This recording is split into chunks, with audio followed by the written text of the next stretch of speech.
What's up, gang? Welcome back to another episode of Michael Thoughts. And today I'm going to talk about toxic exercise dependency and whether or not you have it and how it's limiting you. So what exactly is toxic exercise dependency? It's a compulsive engagement in high-intensity physical exercise despite negative consequences, meaning you have to push yourself to the extreme and do a certain type of exercise in order to feel like you're accomplishing something or doing something right, in spite of the outcomes that you're getting. The example is people that, want to do circuits and burpees and running and cardio all the time so that they can get to that end goal body weight or the aesthetic that they want in spite of not getting that result. So they're afraid if they stop doing the cardio, they stop doing the circuits, they're going to get fat, and then they continue to do the circuits over and over again in spite of the fact that it's not actually progressing them towards their end goal. That would be an example. So are you somebody that has signs and levels of toxic exercise dependency? Well, let's see. Do you need to feel completely out of breath at the end of a workout in order to feel like you accomplished something, like it was a good workout? That's a bad sign. Do you need to collapse on the floor at the end of a workout in order for you to feel like it was a good workout, that you accomplished something? That's a problem. Does it need to be hard where you have to just crush yourself? Not good. Do you love long, high rep, nonstop workouts with lots of burpees or running or something? That's a sign that if that's the type of workout that you need, that's a bad sign.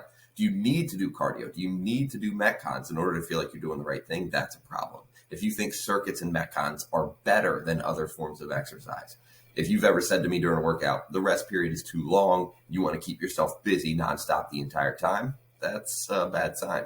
If you need to feel sore in order to feel like you've accomplished something, those are all signs that you have a level of toxic exercise dependency. Obviously, the people who are addicted to being out of breath and doing burpees are a much worse level than people who want to stay busy or need to feel sore, but it's all relative. Some of the consequences that you may suffer from if you have toxic exercise dependency on some level and not realize it, you're not losing weight, you're not building muscle, you're not getting stronger. If you're doing a type of exercise, type of workout program, especially one that's high intensity, CrossFit, boot camps, Orange Theory, whatever, you're not losing weight, you're not building muscle, you're not getting stronger, that would be a negative consequence to running yourself into the ground like that over and over and over again.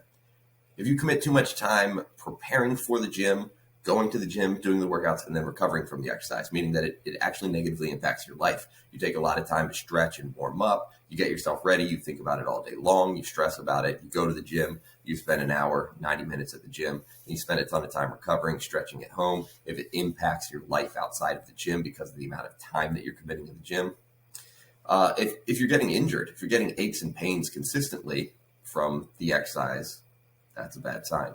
If you are just fatigued, lethargic, apathetic all the time because you're just exhausted and burnt out, if you're stressed about going to the gym, if you're stressed about the workout, if you're stressed about the people, if you're stressed about the burpees, if you're stressed about how hard you're going or you're going to need to go for the workout because you don't feel like doing thrusters and burpees, that's a bad sign. If you have a certain level of restlessness or sleep issues, meaning you're fatigued, lethargic all the time, you don't have a lot of energy, but you still struggle to fall asleep or stay asleep, or after night's sleep, you don't feel recovered, those are consequences. If you go through withdrawal of high intensity intervals or CrossFit or something, and you get irritable when you're not able to do a workout like that, that's a sign that you have, it's a negative consequence and a sign that you have toxic exercise dependency. If working out has lost its fun on days where you don't beat yourself up, that's a bad sign.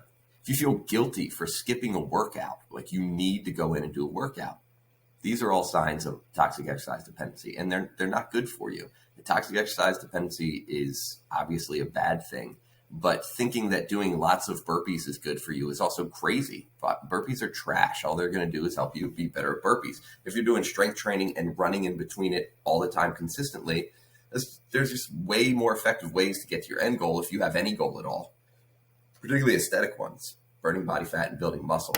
I'm not going to get into why circuits and short rest periods and Metcons and stuff are just way less effective for those things in this video, but I will talk about it in a future video.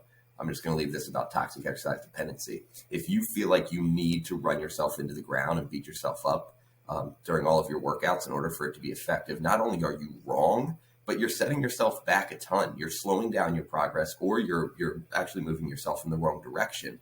When you think like that, you execute like that. And with the protocols that we have and people have reduced their Met times, that's a thought process that's pretty common. And I've been telling you guys for years, if you're going to push yourself that hard, you should do it 1 time per week, maximum of 2. But for most of us, that's too much. I've said it 1,000 times. No days off and going as hard as you can every single day. It's just a terrible strategy. It's a stupid mentality. It's only going to lead you to failure.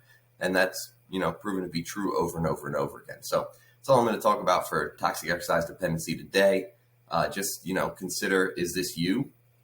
Are you exhibiting the signs of it, the behaviors of it?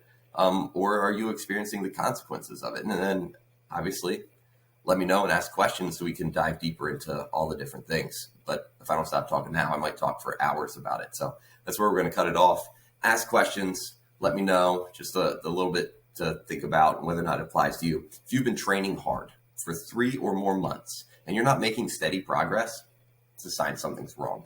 And it may be because you have a toxic exercise dependency on the type of workout program that you're doing. Something to think about, ask your questions, do the work.